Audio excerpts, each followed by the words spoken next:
আপনাকে সবাই ডার্বি নাসির বলে কেন? তো ছাত্র দলের এক ভাই হলো ডার্বির মধ্যে করে গাঁজা খাচ্ছিল। আমি বললাম, ভাই গাঁজা এগুলা বন্ধ করতে পারেন না আপনারা?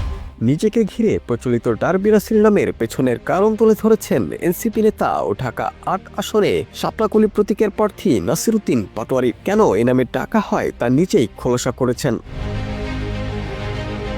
গতকাল বুধবার নিজের ফেসবুক পেজে প্রকাশিত এক ভিডিওতে তিনি ডার্বি নাসির নামের নৈপথ্যের গল্প তুলে ধরেন। ভিডিওতে নাসিরউদ্দিন পাটোয়ারি বলেন, আমাকে অনেকেই ডার্বি নাসির বলে। মূলত শব্দটা বলেছিল ছাত্রদল। ছাত্রদলের এক ভাই ডার্বির মধ্যে করে গাঁজা খাচ্ছিল, তো আমি তাকে বললাম এগুলো বন্ধ করতে পারেন না। এটা নিয়ে তাদের মধ্যে ক্ষোভ রয়ে যায়। পরবর্তীতে আমি যখন রাজনীতি শুরু করি তখন তারা ব্যাপক হারে এই শব্দটি প্রয়োগ করে এবং এটি তারেক জিয়ার বটবাহিনীকে ব্যবহার করে পুরো বাংলাদেশের মধ্যে নিয়ে যায়।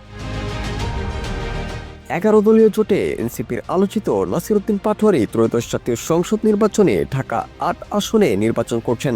এ আসনে তার প্রতিদ্বন্দ্বী বিএনপির স্থায়ী কমিটির সদস্য ও ঢাকা ৮ আসনের ধানের শীষ প্রতীকের প্রার্থী মির্জা আব্বাস।